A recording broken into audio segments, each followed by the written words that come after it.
Bonjour à tous et bienvenue à ce Media Lab organisé par le Centre social La Garde dans le cadre du projet anniversaire des 50 ans de la Cité La Garde, des 40 ans de l'association et des 30 ans du centre social.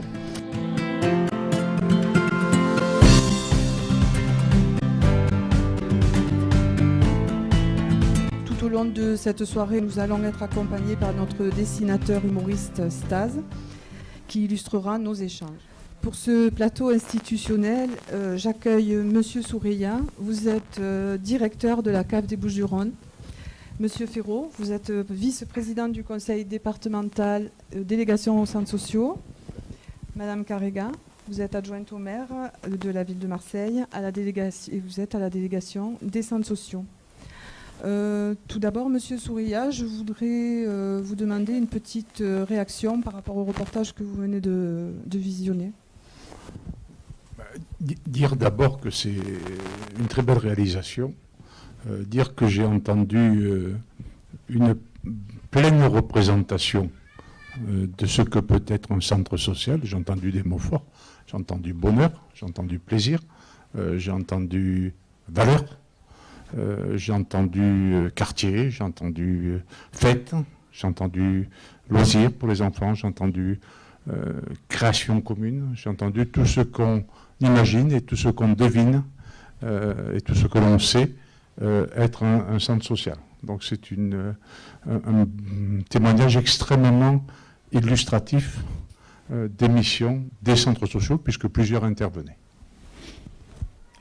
La CNAF, donc la Caisse nationale d'allocation familiale, soutient l'action des centres sociaux. Dans quelle politique s'inscrit ce soutien, Monsieur Soureya ? C'est une vieille histoire. C'est sans doute une des plus vieilles histoires des caisses d'allocation familiale, puisqu'il faut remonter à l'immédiate après-guerre. Les centres sociaux ont démarré presque avant la prise en charge, par exemple, des crèches et haltes garderies. C'était à l'origine des établissements privés, qui étaient souvent tenus par des associations. Et tout ce mouvement, d'abord en termes géographiques, a accompagné la transformation urbaine de notre pays. Autrement dit, la France est devenue urbaine en une trentaine d'années. On rappelle qu'on fête les 40 ans, disiez-vous. Les 40 ans de l'association.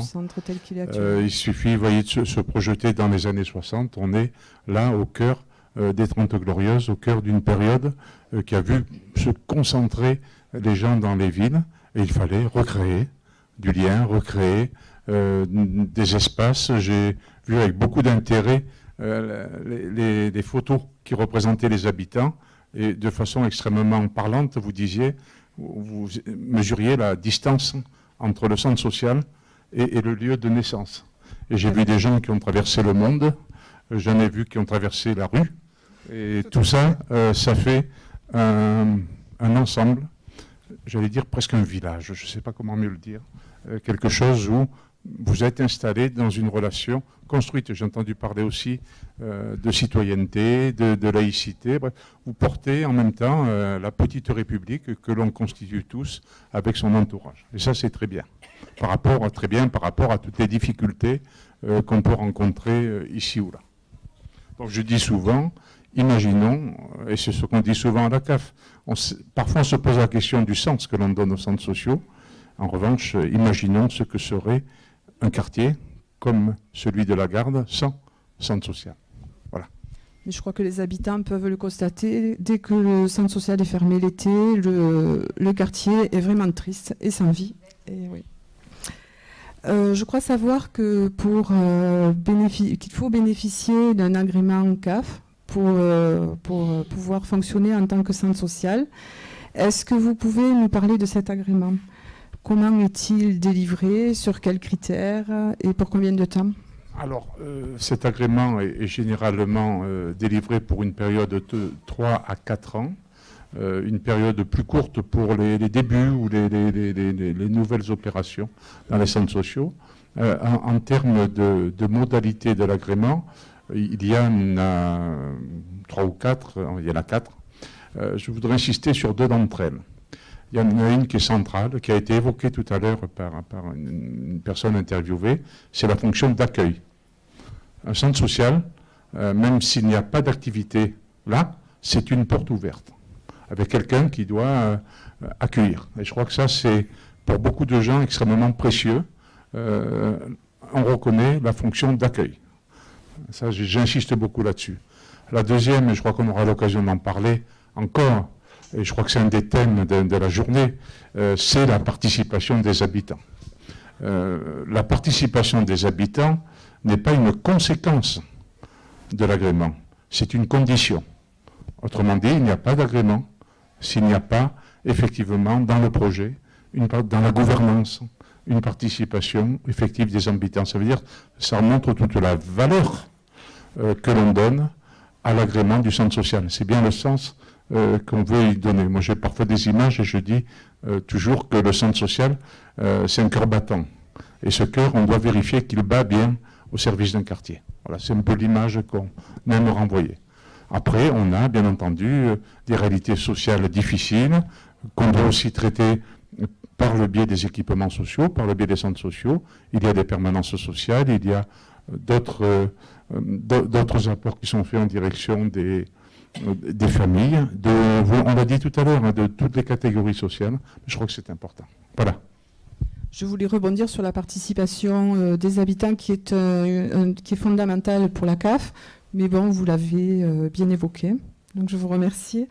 Monsieur Ferraud, en votre qualité de vice-présidente du conseil départemental des Bouches-du-Rhône, vous avez la délégation aux centres sociaux.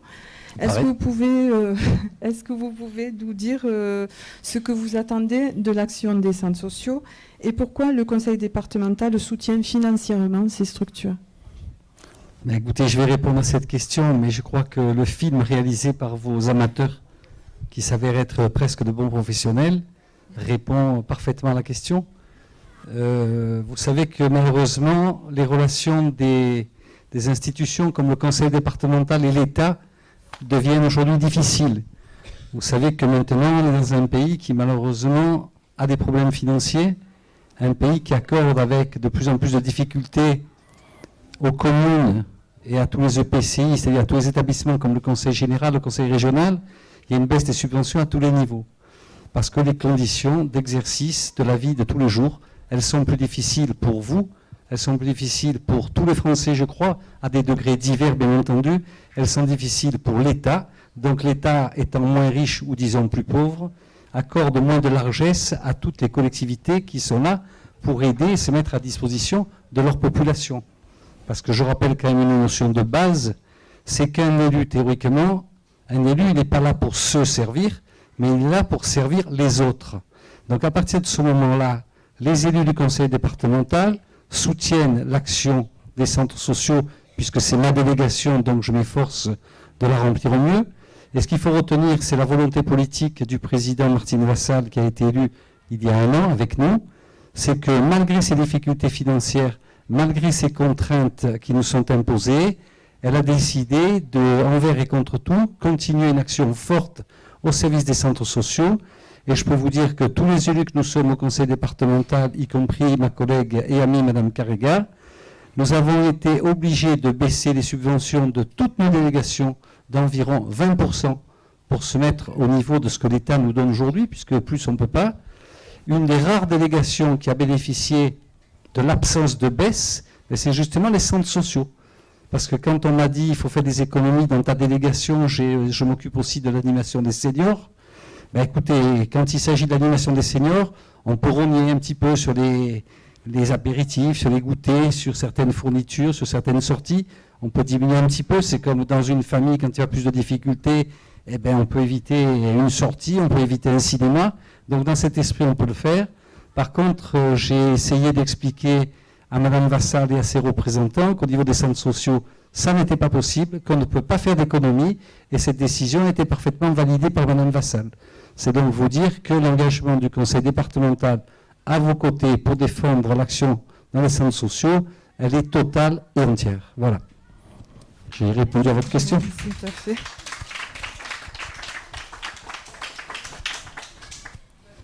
Ça fait maintenant, Monsieur le Vice-président, une année que vous avez la responsabilité de la délégation des centres sociaux. Quel regard portez-vous personnellement sur ce réseau? Alors, je porte un regard, je vais peut-être vous étonner en répondant, mais je vais vous répondre très franchement. Moi, au départ, je ne suis pas un vieux politique dans l'âme, je suis médecin au départ. Ma compétence principale, c'est d'avoir été médecin toute ma vie, jusqu'à il y a un an où j'ai arrêté pour vraiment me consacrer à d'autres choses. Le regard que je porte, ça ressort de votre film. Parce qu'en fait, il y a beaucoup de choses qui ont été dites, beaucoup de mots qui ont permis d'apporter une définition un peu dans tous les sens, parce qu'un centre social, ça regroupe beaucoup de choses. Je vais me permettre en toute modestie d'en rajouter une. Pour moi, le centre social, on pourrait l'appeler la maison pour tous. Parce que c'est une maison ouverte. Pourquoi tu ris? Non, mais parce que moi, c'est délégation, centre sociaux, maison pour tous. Ah, oui, je ne savais pas. C'est en toute innocence que j'ai dit ça. Maison pour tous, parce que la maison pour tous, ça veut dire qu'on se doit d'accueillir tout le monde sans exclusion. Et puis il y a un deuxième mot qui m'apparaît très important, c'est le mot participation. Ça veut dire que les choses se font à deux. Alors dans le bonheur, comme dans le malheur, comme dans la difficulté, comme dans la détresse, mais on est plus fort à plusieurs que seul. Donc je crois que quand il y a un endroit où quelqu'un vous ouvre la porte, vous tend la main et essaye de vous dire participez avec nous pour faire quelque chose, ça me paraît très important pour tout simplement le bonheur du quartier et la paix sociale. C'est un peu comme ça que je le vois. Je suis certainement pas complet, mais je le vois comme... C'est un peu l'image, vous savez, j'ai la chance d'aller en Corse. Les mairies en Corse, ça s'appelle la Casa Commune. Donc je trouve que la maison commune, la maison pour tous, c'est cet état d'esprit, à mon avis, qui doit régner à l'intérieur des centres sociaux. Le centre social, vous avez rencontré il y a un an. On vous avait interviewé, vous aviez dit que dans votre commune de Tretz, vous aimeriez qu'il y ait un centre social. Alors écoutez, j'ai eu la chance de rencontrer M. Soureya il y a un an avec les services de la CAF. Et je lui avais dit, vu ce que j'ai visité, notamment la solidarité au centre Saint-Gabriel, j'ai dit ça me serait très agréable, puisque je suis maire de Tretz, c'est une commune de 11 000 habitants, qui n'est pas sans souci, c'est pas une commune difficile, loin de là, mais c'est quand même une commune avec ses problèmes et ses problèmes quotidiens. J'ai nous dit qu'un centre social serait le bienvenu. M. Soureya m'a dit qu'il était prêt à m'aider à le faire, j'en suis très heureux. Il manque qu'une chose, c'est que le fonctionnement d'un centre social est assuré par la commune. Et que le fonctionnement, il coûte cher. Donc j'ai demandé de différer un peu cette installation de façon à ce qu'on voit si on peut trouver les financements nécessaires à la mairie. Parce que malheureusement, vous savez, je vous le répète, l'État nous étrangle. Et une commune comme Tretz qui fait 11 000 habitants, j'ai perdu en 3 ans 1 million d'euros de subvention. Donc 1 million d'euros de subvention en 3 ans, c'est énorme, ça fait 300 000 euros par an. Avec 300 000 euros, je fais tourner un centre social. Voilà, donc ça fait 3 fonctionnements du centre social que j'ai perdu. Voilà. Je vous remercie, monsieur. Merci à vous. Madame Carrega, vous avez en charge la délégation des centres sociaux, donc en tant qu'élue à la ville de Marseille. Pourquoi et comment la ville soutient-elle les centres sociaux? Alors d'abord, je me permets de rajouter centres sociaux et maisons pour tous. C'est pour ça que j'ai rebondi sur ce qu'a dit... sur ce qu'a dit mon collègue Jean-Claude Ferraud, parce que la ville de Marseille, on ne va pas comparer à la ville de Tretz, mais 860 000 habitants, 64 équipements sociaux sur la commune. Donc vous avez vu les problèmes financiers que peuvent poser la création d'un équipement social, donc multiplié par 64, vous pouvez réaliser le nombre de difficultés que la ville rencontre pour maintenir effectivement les financements de ces centres sociaux, puisque bien entendu, comme la ville de Tretz, nous sommes touchés également par les diminutions budgétaires qui sont très très importante sur la ville de Marseille. Et comme vous l'a dit Monsieur Ferraud, la volonté politique du maire de Marseille, donc de Jean-Claude Gaudin, a été également, malgré les diminutions budgétaires, de maintenir les financements au niveau équivalent de ce qu'ils étaient, de ce qu'ils ont toujours été, c'est-à-dire aucune diminution budgétaire sur les centres sociaux. Et donc la ville de Marseille quand même donne 7 millions d'euros sur l'année pour le financement des centres sociaux. Voilà, donc voyez donc la volonté politique du maire, donc il m'a demandé donc d'appliquer, et puis également la volonté de voir l'intérêt que peut porter ces centres sociaux et ces maisons pour tous, comme vous l'a dit mon collègue Monsieur Ferraud, pour maintenir un équilibre social, une paix sociale, qui quand même est très très importante sur des villes aussi importantes que Marseille. Et je pense qu'au jour d'aujourd'hui, nous avons quand même réussi cet équilibre social. Et je pense que c'est grâce à vous tous. Moi, je me permets de réagir sur le petit film là que nous avons vu à l'instant. Il y a un mot qui m'a frappé, c'est ce que disait la directrice du centre social de Sainte-Élisabeth.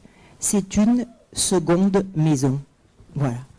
En fait, moi, quand j'entends ça, ben, en fait, on a tout réussi. Le but, il est là.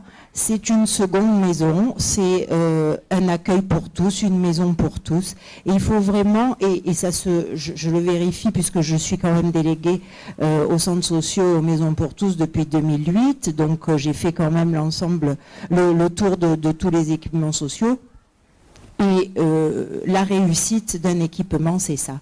C'est l'équilibre social, c'est l'ouverture pour toute la population, pour le périmètre social qu'elle englobe. Et donc je pense que quand on en arrive à employer des termes comme ça, une deuxième maison, une maison pour tous, mais on a gagné, on a tout réussi. Oui, c'est un terme qui a été employé par la directrice donc, du centre social, mais c'est aussi un terme qu'on entend tout le temps quand on demande aux adhérents, pour vous, que représente le centre social ? À chaque fois, c'est une seconde maison, une seconde famille. Donc, c'est exactement ça, et on voit, vous l'avez souligné d'ailleurs, les problèmes que posent les fermetures pendant les vacances scolaires, et on y travaille pour essayer de voir comment on peut pallier à ce problème, parce que franchement, quand un centre social ou une maison pour tous est fermé, tout le périmètre social en souffre, et c'est la problématique. Est-ce que vous pouvez nous dire comment sont répartis les centres sociaux sur la ville de Marseille ? Bien entendu. Alors, écoutez, c'est une vaste question parce que on a un rendez-vous avec M. Soureya et M. Chaplet, donc l'administrateur provisoire de la CAF, justement par rapport à la cartographie. Voilà.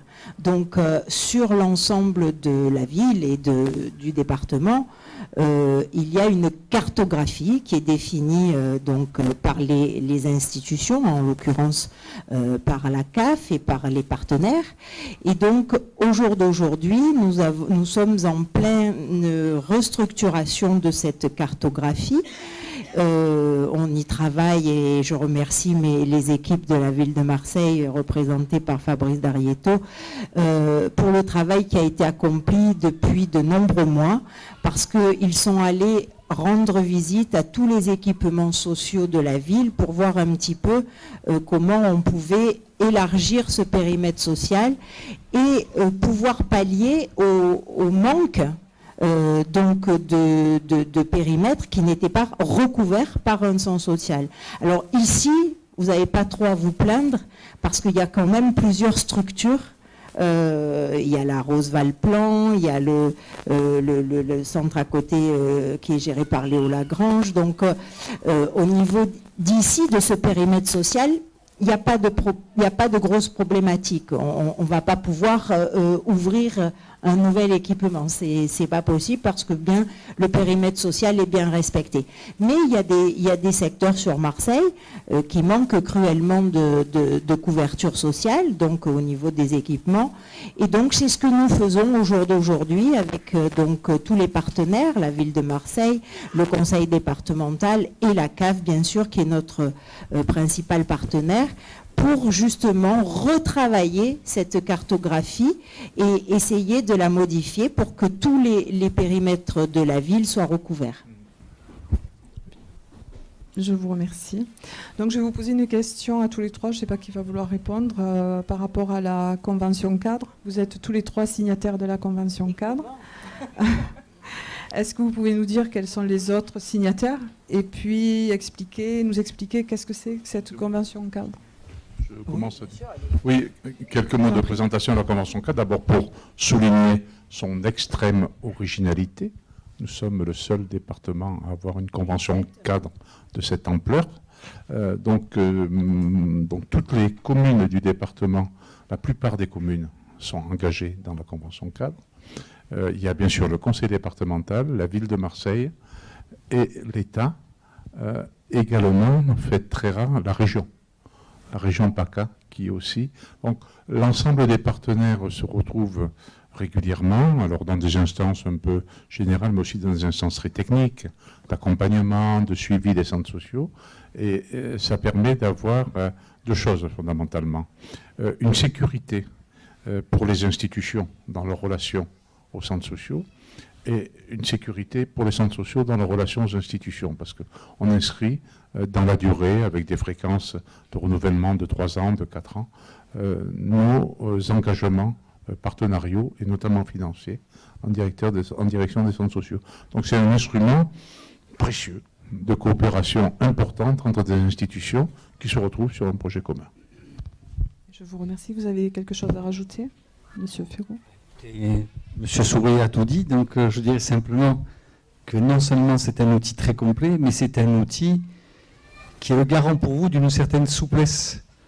Parce que les partenaires financiers qui sont avec vous par cette convention cadre ont les reins suffisamment solides pour prendre leur temps quand il y a des difficultés pour pouvoir vous aider, essayer de combler les trous. C'était un petit peu ce dont on parlait tout à l'heure. Donc je pense que pour vous, c'est une sécurité d'avoir cette convention cadre avec la signature de tous ces partenaires institutionnels.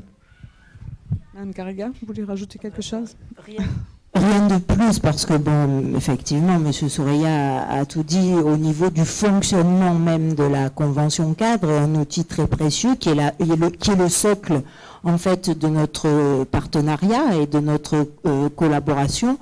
Moi, ce que je veux souligner quand même, c'est un réel plaisir au jour d'aujourd'hui, parce que j'ai démarré sur cette délégation en 2008 et j'ai rencontré d'énormes problèmes avec les collectivités partenaires, parce qu'il y avait des problèmes politiques qui n'étaient pas du tout les mêmes, et donc des divergences politiques qui nous posaient souci.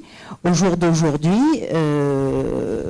je suis comblée parce que avec mon collègue Jean-Claude Ferraud et maintenant avec le conseil régional qui donc représente la même majorité, on va pouvoir travailler main dans la main sans aucune divergence politique et vraiment je pense que la mutualisation des actions et des financements sera bénéfique à tous les équipements sociaux et c'est grâce à cela qu'on va pouvoir encore avancer et faire davantage. J'en profite et je terminerai par là pour remercier vraiment tous les acteurs sociaux du territoire, les structures bien entendu, mais également donc tout le personnel encadrant et tous les bénévoles. Parce que franchement, une structure sociale fonctionne avec un socle, un directeur, des employés, mais je pense qu'elle ne peut vivre que grâce au bénévolat et aux associations. Donc, merci à tout le monde pour cette participation du lien social sur l'ensemble du territoire qui est précieux à tout le monde et je pense et beaucoup à vous aussi. Merci. Vous voulez rajouter un mot? Je vous en prie.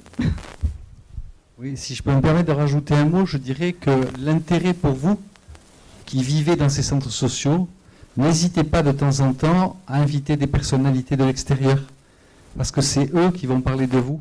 Et je pense qu'on a tout intérêt à rendre la plus large possible la diffusion de ce que vous faites et de ce que l'on peut réaliser grâce à vous et grâce à vos éducateurs qui participent avec vous. C'est bien de faire connaître tout ce que vous arrivez à faire grâce aux centres sociaux. C'est comme ça qu'on pourra vous aider de plus en plus. Je crois que vous avez bien conclu cet échange. Donc je vous remercie tous les trois de votre participation et d'avoir bien voulu répondre à mes questions. Merci à tous. Merci beaucoup.